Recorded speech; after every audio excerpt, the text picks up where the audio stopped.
Tastes like goblin piss. I have lots of experiences with that, do you, Maddo? Just trying to diffuse the tension.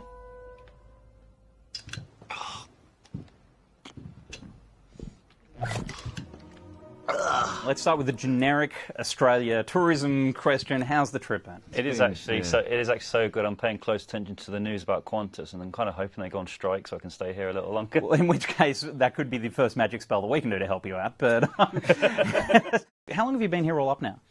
We got in last Wednesday, and it's been pretty... Was it Wednesday? No, Thursday, because we crossed the date. No, Wednesday. We lost Tuesday. Yep. Tuesday never happened for us when we flew. Nothing much happened. But it was a good day. I mean, Tuesday's a boring day of the week, really. But yes, we've been here just under a week now and loving it, really loving it. And we're going skydiving tomorrow.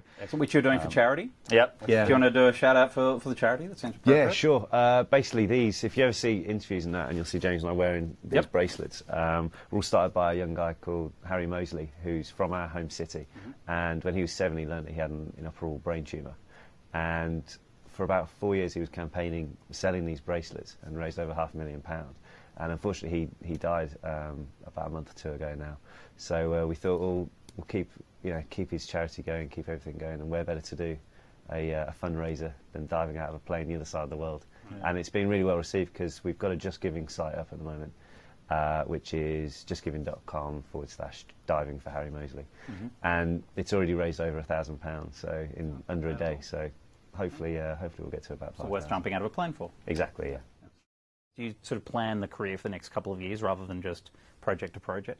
Not really. No. Because I think what's quite different about when you're an actor is that some jobs you don't hear about, like it'll say starting at the end of the month and you'll go for the audition at the start of the month. So it's very much like quick bang bang. So you can't really plan too much, though we have got a couple of projects lined up for the new year, which should be quite fun to do over in California. Anything you can talk about? No. Oh. Well, there's one we're doing which is like a documentary-esque style thing, which is I'm really looking forward to shooting that and getting the pilot out because we're quite creative in that as well. We were actually sent a script earlier in the week, actually on the flight down here. This makes me wonder though, because one of you tweeted that thank you for giving me a book. The steward came up and he's like, "Oh, a girl down there sent this to you," and he just had a note and it said, "James, if you're just in case you get bored, enjoy the book." And it was The Tempest by Shakespeare. So I was like, "Okay, I'll give this a go." And what did you think of The Tempest? It was good. Didn't really get my head around half of it, but I'll have to go back to my Shakespearean training. Absolutely. Well, is theatre something you'd want to do? For me, definitely, yeah. It's, I've been doing classes on it in London because we don't have the experience, so you can't go straight into a big production. But it's definitely... you can do pantos. I mean, I'm sure you can do a panto. This time of year especially, yeah. So the theatre is definitely something which I've looked into doing.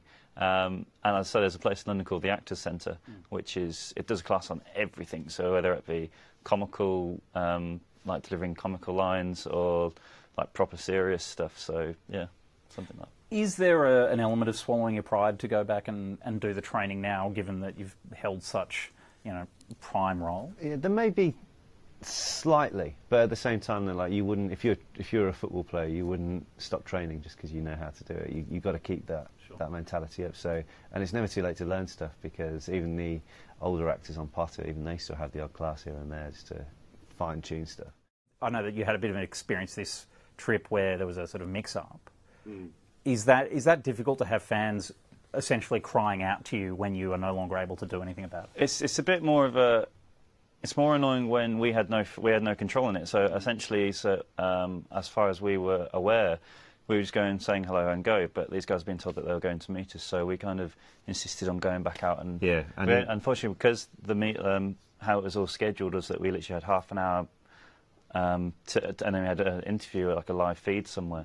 So we kind of like saw as many people as we can, and those who didn't, then we just sent them a message on Twitter, saying hey.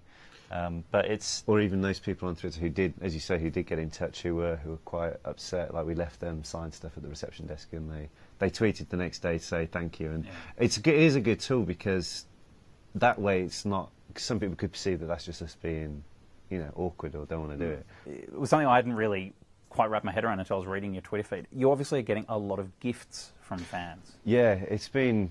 blown away by how nice the response has been while we've been out here. It's not just like they've walked past a gift shop on the way. It's stuff what we can relate to and enjoy, which is just the great thing. You didn't about get it. them anything.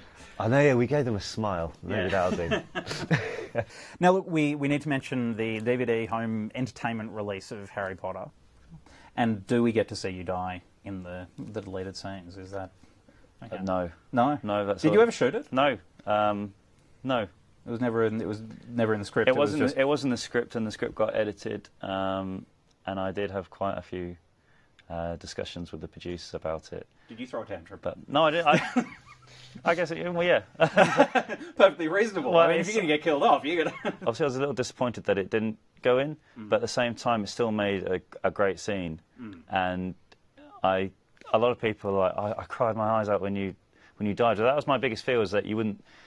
The emotional side would be detached from it, but it looked at it in a completely new way. And I think David Yates and David Haim, David Barron got the call right in that how they shot it eventually, and they made a compromise. Is that there's a scene which was never originally in the script with Fred and George when they're looking out over the before it all goes AWOL. Pear-shaped. Yeah, basically, that's the first time and only time you ever see them vulnerable. And that was our last thing we shot, so I'm very thankful for them for putting that in the film.